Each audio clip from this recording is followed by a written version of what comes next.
Retour sur le plateau de prolongation pour parler, comme promis, rugby avec nos invités que je vous présente. Jacques Le Goubet, le président du comité départemental de la Sarthe. Bonsoir. Bonsoir. À vos côtés, vous avez Michel Lanchon, le président du RCN. Bonsoir. Bonsoir. Et puis de l'autre côté de la table, Patrick Vigneault, le vice-président du COP. Bonsoir. Bonsoir. Alors, on va parler évidemment avec vous de ce fameux derby. Ça fait pratiquement, je crois, 2 ans qu'on l'avait plus vu entre le COP d'un côté, puisque c'est vous qui aurez la chance de recevoir le premier acte, et le RCN. Mais avant cela, eh bien, je vous propose d'écouter Pierre Guillon, c'est l'entraîneur du COP. Il nous parle de l'effectif de cette saison. On a surtout une recrue, Yoritz qui revient. Petit à petit, là, on en voit arriver parce que le bouche à oreille fonctionne, l'ambiance est bonne. On est en moyenne entre 30 et 40 aux entraînements. Le temps est beau pour le moment, donc pourvu que ça dure. Voilà. Des difficultés pour faire une équipe quand on est 30-40 ? Pas pour le moment parce que comme on a des gens qui ont envie de jouer mais qui ne sont pas du tout dans les papiers, les licences n'étaient pas à jour. Donc pour le moment, non, on n'est pas niveau licence, on est limite en fait. Niveau objectif, vous êtes en championnat honneur. Quels sont les objectifs que vous êtes fixés cette saison ? Alors on est en groupe A, donc la première phase qui verra uniquement les 3 premiers rester en honneur et jouer après avec la Bretagne. Donc l'objectif c'est de se maintenir dans ce groupe A, finir dans les 3 premiers pour pouvoir après rester en deuxième phase et faire la phase honneur.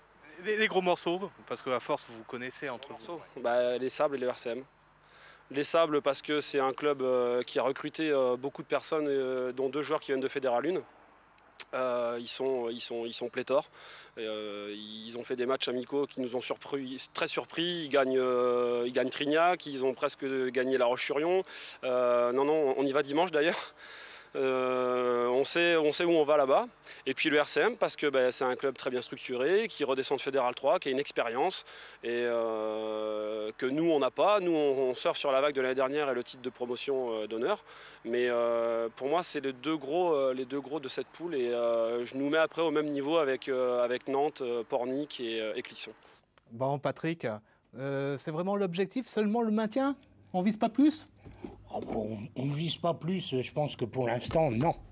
Franchement, si on arrive à faire les phases finales honneur, on aura atteint l'objectif de cette année. Alors, je le disais dans la première partie, vous êtes incliné assez lourdement au Sable, 56-5. Qu'est-ce qui s'est passé hier ? On est tombé sur une très très grosse équipe et puis un club qui a des objectifs précis, c'est la Fédérale 3 dès cette année. Parce qu'ils ont, pour les Sables, ils ont des contrats avec la mairie et s'ils ne montent pas cette année, ils seront bloqués. Alors Pierre le disait, l'entraîneur, la bonne nouvelle, ça a été le retour de Yoritz Etcheberry. Ah oui, parce que c'est un garçon d'abord qui apporte beaucoup dans le jeu, mais en plus qui apporte au mental de ses coéquipiers et qui apporte aussi à l'école de rugby en même temps le mercredi. Et franchement, c'est une recrue. Le fait que vous ayez peu changé finalement d'effectif, c'est une bonne chose. Ça permet d'être déjà rodé, d'avoir les automatismes, on va dire. Oui, parce qu'on a quand même très peu de gens à intégrer, si ce n'est 2-3 mutations là qui arrivent. Mais pour le gros de l'équipe est le même que l'année dernière. Vous, Michel, par contre, vous avez pas mal changé, ne serait-ce que déjà par l'entraîneur. Nouvel entraîneur avec un accent du Sud. Oui, c'est sympa, un accent du Sud. Très sympa. Oui, donc un effectif qui est renouvelé. Peut-être pas autant que nous le souhaitions, parce que il est normal, il faut intégrer chaque année des jeunes. Donc tout ça, il faut que ça se mette en place et puis on va voir par la suite. Vous, l'objectif, c'est clair, c'est remonter là en Fédéral 3 ? C'est l'un des objectifs, oui, cette année ou l'année suivante. C'est déjà bien figuré dans le championnat cette année. Vous mouillez pas trop en disant cette année ou l'année suivante ? C'est toujours difficile.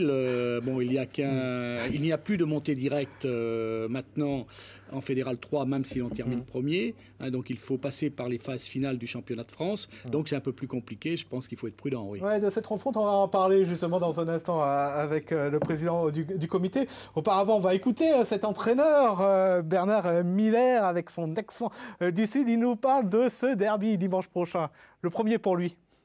Moi qui arrive un peu de loin, ça me rappellera mon derby Cabreton en second, puisque c'est les mêmes couleurs. Donc on va le prendre au sérieux devant une équipe de Pontlieu qui chez elle va être dure à manœuvrer. Donc on verra bien comment ça va se faire. Mais bon, on y va avec de bonnes intentions pour essayer bien sûr de gagner. C'est vrai que ça est toujours particulier, une saveur particulière un derby. Hein. Oui, ça a une saveur particulière, mais bon, ça reste un match à 3 points et donc faut le jouer sereinement et Patrick, surtout pas se mettre la pression. Patrick, les velléités vont commencer. Oui, mais enfin, je pense que ce qu'il faut surtout, c'est que nos joueurs sortent un beau match pour tous les fervents de rugby qui seront sûrement autour du terrain. Alors, Jacques Le Goubet, on va parler de cette refonte de championnat qu'on a commencé à entrevoir déjà la saison dernière. Les Bretons d'un côté, les Pays de la Loire de l'autre, finalement, est-ce que c'est une bonne chose ? Au niveau du championnat honneur, cette première phase permet un petit peu de concilier les deux choses. Hein. Bon, on se retrouve en deuxième partie. Mais ce type d'organisation a vécu. Dès l'année prochaine, nous allons devoir revoir totalement la copie. Et vous n'arrêtez pas de revoir vos copies. Oui, j'en suis pas, je dirais, très, très heureux parce que notre fédération a vraiment remis toutes les compétitions sur la table. Et il faut savoir, comme le disait, pour compléter ce qu'a dit le président Lanchon, c'est que un tiers des clubs de Fédéral 3 vont se retrouver au tapis, si je peux le dire. Alors, ça veut dire qu'avant de monter, il y en a, sur les poules de 12 actuelles, il en restera au mieux 6. Après, donc, il doit passer des barrages en plus. Et donc, les clubs qui aujourd'hui vont finir premiers en honneur, qui de fait ça ressemble à des 13e, vont devoir gagner des matchs de barrage pour monter. Il n'y aura pas d'accession directe cette année. C'est une exception, mais donc cette refonte génère quand même des effets pas du tout favorables pour notre rugby des Pays de la Loire et des Bretons, voire des Normands. Hein? Michel, c'est compliqué le rugby finalement, suivre les nouvelles formules d'année en année. Non, c'est pas compliqué. C'est pas compliqué. Ça a toujours été comme ça dans le rugby, donc nous y sommes habitués. Un mot, vous, sur le derby. Vous en avez connu également des derbys entre le COP et le RCM? Eh bien, disons que j'ai toujours vu des bons derbys. Je pense que je n'ai que des bons souvenirs en tout cas. Et je trouve que effectivement les deux clubs contribuent à ce que l'esprit soit toujours. Et je pense que je ne doute pas de celui-là. Alors, on va parler avec vous de la section sportive scolaire départementale qui a vu le jour tout récemment déjà. Ça consiste en quoi ? Alors, la section sportive scolaire, elle est effectivement départementale, mais elle est surtout à l'origine à l'initiative d'un établissement qui a accepté de relever pour nous le challenge, de nous mettre en place une structure nous permettant de concilier la démarche éducative et la démarche sportive. La grande finalité étant surtout de conserver nos jeunes chez nous, de leur offrir ce que d'autres offraient en les expatriant un petit peu plus vite qu'il ne fallait dans leur croissance et dans leur environnement familial vers des villes où ils avaient à l'arrivée guère plus, quoi.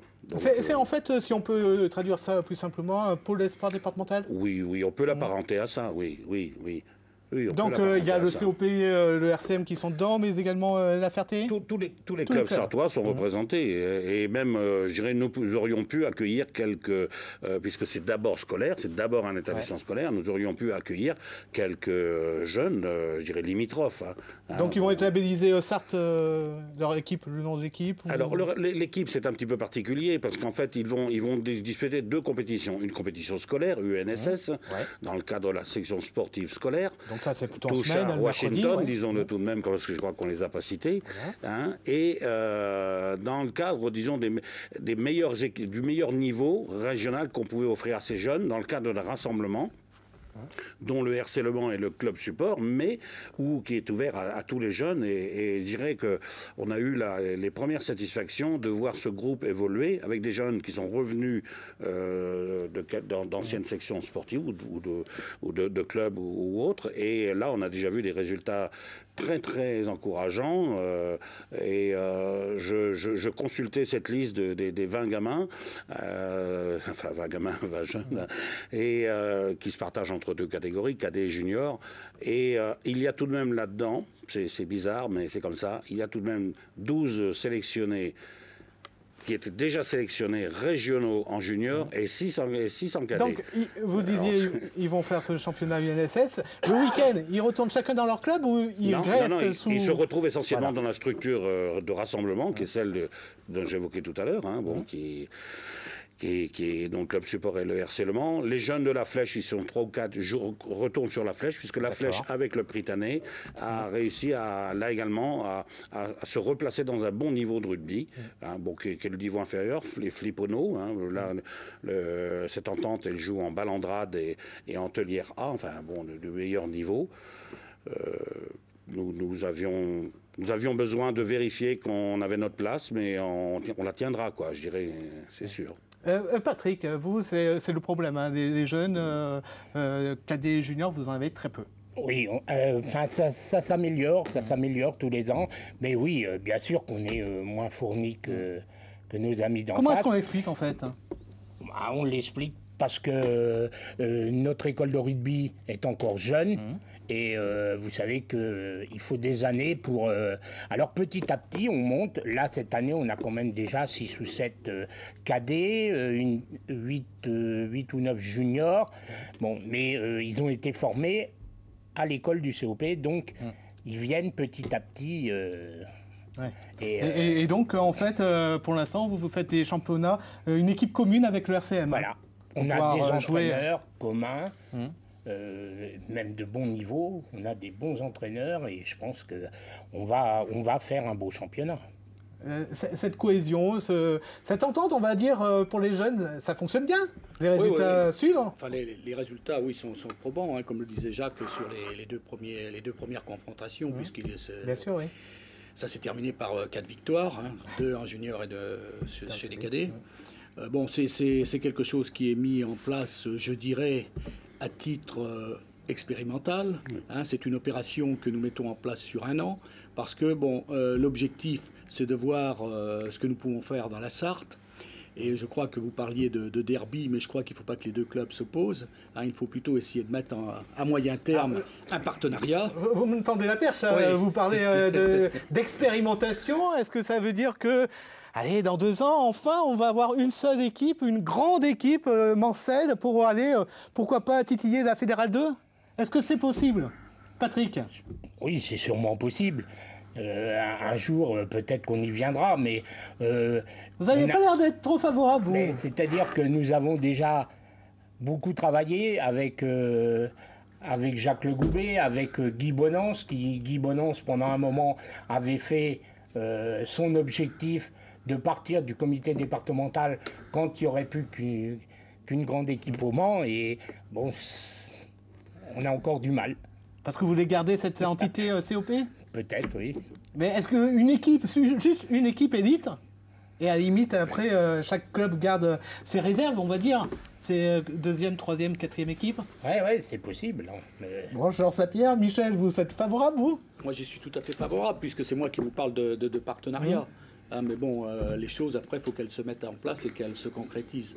Jacques, ce serait une bonne chose. Pourquoi pas après élargir aussi avec la Ferté, hein? Et c'est sans doute une finalité, oui, vous dites la Ferté, oui, parce qu'effectivement, monter une équipe, ça relèvera d'un challenge départemental appuyé par les collectivités, des partenaires, et ceci, cela, parce que ne serait-ce que pour être sérieux, il faut multiplier les structures humaines et financières du club, RC Le Mans, pour le citer, peut-être le plus en avance sur le coup, au moins de par 5 fois, voire 10, hein, pour pérenniser le coup. Alors c'est vrai que là revient tout l'intérêt on retrouve tout l'intérêt de la section sportive, parce que c'est le premier creuset d'un travail en commun qui va être celui des gamins, et là ça va bien se passer, des éducateurs, avec l'arrivée d'un cadre technique régional, Fabrice Norgieux, hein, qui a su, ce projet je le voulais depuis longtemps, mais il a su le mettre en œuvre avec d'autres techniciens de l'éducation nationale, gagner ou valoriser ce projet auprès du conseil général, y compris de la ville du Mans, ce qui est à noter, parce que ça ne se fait pas partout. Et donc de là, il nous appartient à nous, club, maintenant de dire franchissons l'étape, allons plus loin. Je vous rejoindrai jamais vraiment sur le fait, disons, de ne créer qu'un club, parce que je pense qu'il y a franchement de la place pour deux. Mais par contre, on doit cultiver une équipe élite, l'idée d'une équipe élite. Merci, messieurs, d'avoir répondu à notre invitation. On va vous souhaiter tout simplement bonne chance aux deux clubs pour ce derby, ce premier acte, et que ce soit la grande fête du rugby Manceau dimanche à partir de 15h à Pifo. Dimanche, il y aura un autre grand rendez-vous, ce sera le matin, le premier marathon de la Sarthe. On en parle dans un instant.